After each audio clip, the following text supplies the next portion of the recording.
आ रही हैं और उनको परमात्मा कोई ना कोई कारण बना के अपने चरणों में लेकर फिर इनसे कोई अच्छे शुभ कर्म करवा जाता है। और अब जो भक्ति काल शुरू हुआ है, अब उन पुण्यात्माओं को पार किया जाएगा। तो ये बताना चाहते हैं कि जो अच्छी आत्माएं हैं उनका आहार है परमात्मा की भक्ति करना, शुभ कर्म करना, अच्छे विचार रखना, किसी की आत्मा ना दुखाना, झूठ नहीं बोलना, ये उसके उनका आहार है। ये मोती है, राम नाम की मोती का सुनना, उस राम नाम की महिमा सुनना, प्रभु की महिमा गुणगान करना और उसके मंत्र का जाप करना, रूपी मोतियाँ वो उसको रुचिकर होती हैं, ये उसका आहार है। तो वो गोग्यो नहीं पतियाएँ, गोग्यो माने वो अन्य बुराई नहीं करते, शराब वो नहीं पीवे, चाहे कितना ही बुराई करने वाला व्यक्ति, चाहे शराब पीवा था, मांस खाया करता, चाहे चोरी ठगी और भी बकवाद कुछ भी करता था, वो आत्मा पहले जन्म में भगवान की भक्ति जो कर रहे थे वो तुरंत बुराई त्याग जाते हैं। उनको अच्छी नहीं लगती, फिर वो बहुत बुरी लगती है। शराब, बीड़ी से भी बांस आती है, शराब कोई दूसरा भी पीता, उस कमरे में नहीं बैठ सकते।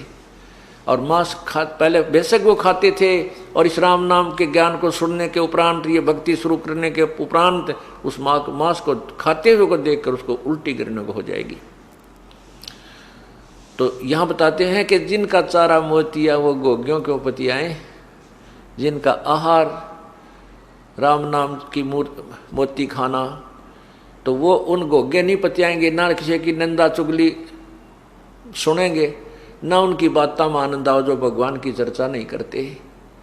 जिसके अंदर भक्ति प्रवेश होगी तत्व ज्ञान के आधार से, वो चाहे कितना प्यारा रिश्तेदार हो, वो भी आपने बुरा तो नहीं लगेगा, लेकिन उसके साथ बात करना जी घड़ी को ना करे।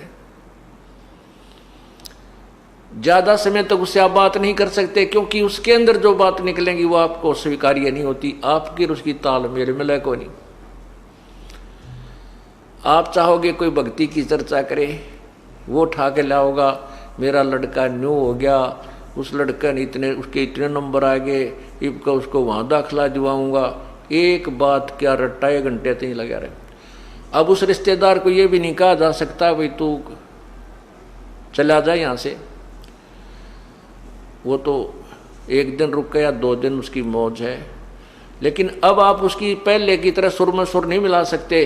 पहले हम क्या करते थे, पहले रिश्तेदार अपनी गाथा गाता, वो बंद हो जाता जब हम अपनी सुनानी शुरू कर देते हैं, फिर कोई और बात चल पड़ती, फिर कहते ले आ बोतल गुट्टी लावांगे, यानी वो बकवाद बाया करती थी। अब राम नाम शुरू होने के बाद ये ज्ञान प्रारंभ हो गया, ये भक्ति शुरू कर दी, तो फिर हमने उनकी बातें अच्छी नहीं लगती, ना वो शराब पीवा, ना उनका सहयोग दें। पहले तो वो रिश्तेदार कुछ देर तक ऐसे बातें लगाएगा, फिर जब आप समझ जाओगे कि यो मेरी बात सुनता नहीं, उसके लिए क्या तरीका है उस रिश्तेदार को चुप कराने का, भगवान की चर्चा शुरू कर दे। जब वो अपनी सारी रामायण गा ले, फिर अपनी कथा शुरू कर दे कि इब का सत्संग में आइयो, बरवाड़ा में सत्संग होगा, ये तारीख है, एक वो रखो साथ में पूरी डिटेल अपने पूरे साल की, वह पकड़ा दे कि ये ले लो, इस अगले इस तारीख को सत्संग है, वहाँ आइयो, हमारे गुरुजी ये बताते हैं, हमारे गुरुजी ये बताते हैं। अब उसने वो स्वभाव नहीं, क्योंकि वो तो अभी रोगग्रस्त है, तो फिर वो थोड़ी सी देर में, पहले तो न्यू क्या करता मैं कल जाऊँगा, जब भी बैठे या चर्चा कर दे, तो शाम तक वो न्यू मत जा रहा हूँ, अब कोई काम याद आ गया, वो तुरंत खिसक जाएगा। ये नहीं कि हम उसको यहाँ से उठाना चाहते थे, नहीं, बेशक रुको, हमारा उद्देश्य है कि उसको भगवान के रंग में रंगे, ये हमारा रिश्तेदार है, क्योंकि रिश्तेदारी के कहते हैं 7 पीढ़ी तक का नाता होता है। आपका रिश्तेदार आपको बुरा थोड़ा लगता है, जैसे अपनी लड़की ब्याह दियो बेटियाँ के साला गया करें।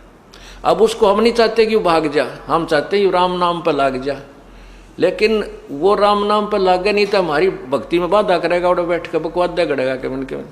तो उसके लिए ये राम नाम एक ऑल आउट का काम करेगा, जिस तरह मच्छर का कराया करें। जब वो रह गया उसमें, तो उसका भक्ति असर करेगी, वो जरूर शरण में आओगा और अच्छे कर्म करेगा। और जब वो भक्ति पर लागण का नहीं होगा, तो ऑल आउट उसको बाहर कर देगी, चला जाएगा। ठीक है, बुरा फिर भी नहीं लगता, लेकिन ये जरूर ज्ञान है कि राम नाम पर नहीं लगता, ये दुख बहुत पावेगा। परमात्मा की भक्ति बिना कोई जीव आज तक सुखी नहीं हुआ और ना ही होगा। ठीक है, जिसके पूर्व जन्म के पुण्य चल रहे हैं, जब तक उसके तो उसको कोई दिक्कत नहीं आती। जैसे बसंत ऋतु होती है, बसंत ऋतु के अंदर ना गर्मी होती है ना सर्दी होती है। तो वो बसंत ऋतु जो है उसमें यदि व्यक्ति बगैर मकान बनाए और बगैर किसी मोटे पतले वस्त्र के अगर सिंपल से वस्त्र में भी बाहर लेट रहा है, वहीं खाना बना रहा है, वहीं रह रहा है, तो वो ये सोचता है कि मैं बिल्कुल ठीक हूँ। और दूसरों कोई कहता है कि भाई कोई मकान बना ले, कोई झोंपड़ी डाल ले, आंधी आवेगी, तूफान आवेगी, वर्षा आवेगी, गर्मी आवेगी, सर्दी सतावेगी। यदि वो व्यक्ति नहीं मानता है तो फिर वो दुख पाएगा। और फिर जब वो सर्दी और गर्मी का मौसम शुरू होगा, उसको वो सब यातनाएं होंगी।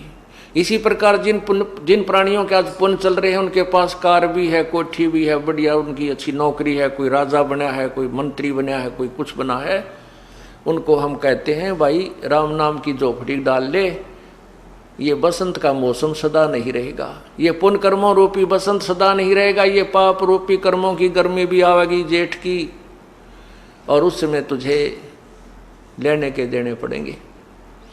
तो वो नहीं मानता है तो उसको वो कष्ट उठाना ही पड़ेगा। ठीक इसी प्रकार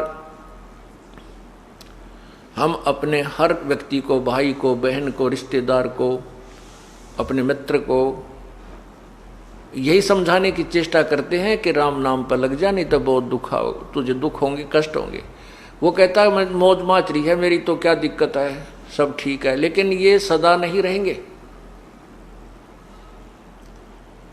परमात्मा कहते तू जाने मेरी ऐसे डबेगी, हरदम लेखा भरना रे। ये तो एक एक श्वास का हिसाब किताब है। तो इस प्रकार परमात्मा के नाम पर हमने अपनी क्रिया को सुचारू रखना है।